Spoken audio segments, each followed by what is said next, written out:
Hi, this is Pauline Hayes with Managing People, Developing Employees. In previous lessons, we have considered the importance of staff recruitment and retention. We've learned how to use appraisals as an effective performance management tool, studied some theories of leadership, motivation and teamwork, and considered the art of delegation. Then we briefly touched on coaching and succession planning and mentioned the importance of keeping good staff moving up the career ladder to ensure the management of tomorrow is in place.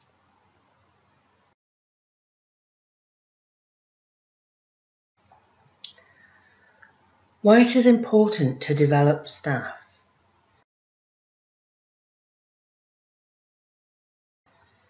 In any organisation, it is inevitable that people will move on or retire, and an effective management team will have a system in place to identify the leaders of tomorrow and ensure they are ready to accept the challenge when their turn comes.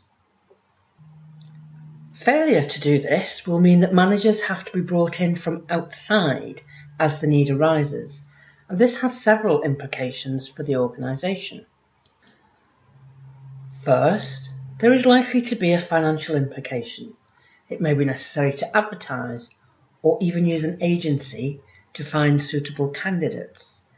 An agency will involve significant costs and usually take a percentage of the candidate's salary as a fee.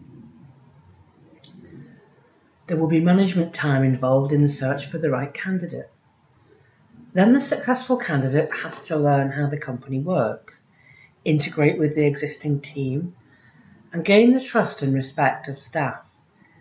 They will need to understand the values and culture of the company. So there are risks involved, and some people will not integrate successfully and may move on fairly quickly, with all the attendant financial implications and the loss of effectiveness in company performance.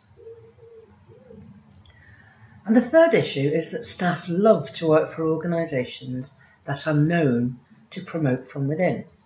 It is a great motivator and helps the company recruit the best staff in the first instance. So it is important that the management team takes an active stance in the development of their team.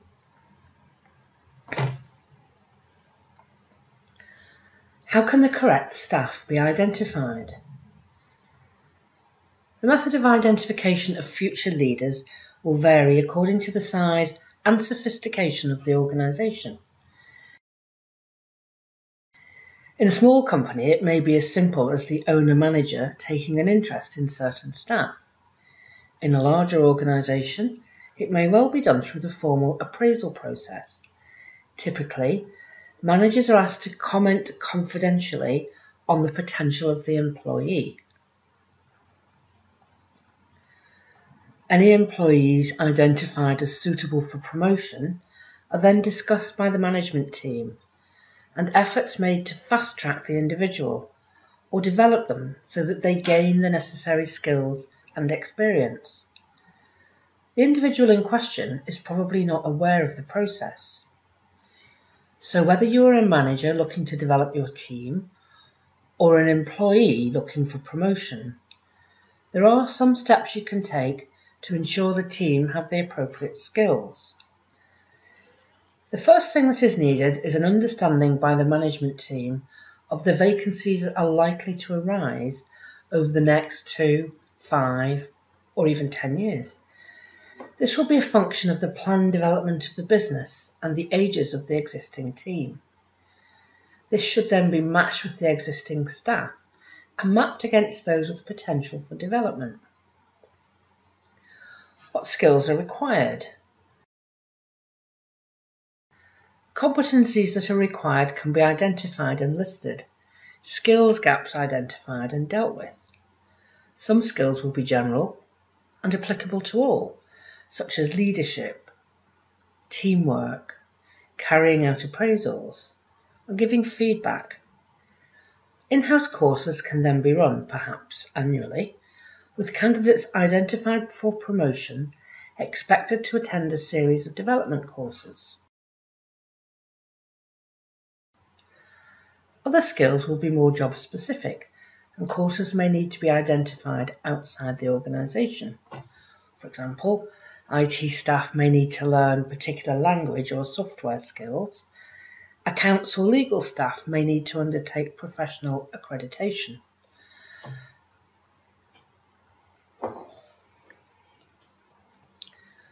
Groom staff for success. It is a good idea to instill in all staff the need for continual professional development. Everyone should be encouraged to hone their skills and learn new ones. This can easily be dealt with during an annual appraisal, as an action plan is developed that includes any skills development identified during the appraisal. In a large organisation, there may be in-house courses run annually. Additionally, companies should be aware of outside organisations that provide good staff training. And staff should have access to a course list from which they can select. This is especially easy to organise by using e-learning and online courses.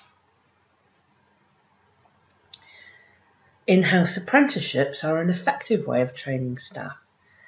This involves formally attaching a trainee to experienced staff, either to mentor them or even to train them in a complex job role.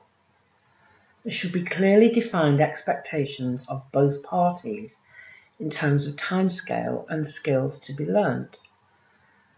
Progress should be formally reviewed, measured and documented regularly. Network. Successful managers will benefit from having a strong professional network of people with whom they can exchange ideas, discuss issues, and get information, advice, guidance and support. Members of the network could be in-house colleagues or professional peers or people from outside the organisation.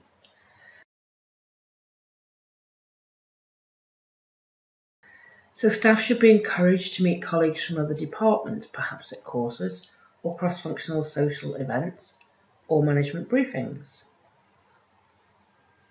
They should also be encouraged to join networking groups and professional groups. This will expose them to new ideas and enable them to see issues from others' perspective. Stretch them. People are like elastic. If they are used to being stretched, they can take the strain and then relax when the strain is released. But if elastic is not used, it perishes, and then when a strain is put on it, it snaps. So get your team used to being stretched. Encourage them to go outside their comfort zone, try new things, and take chances.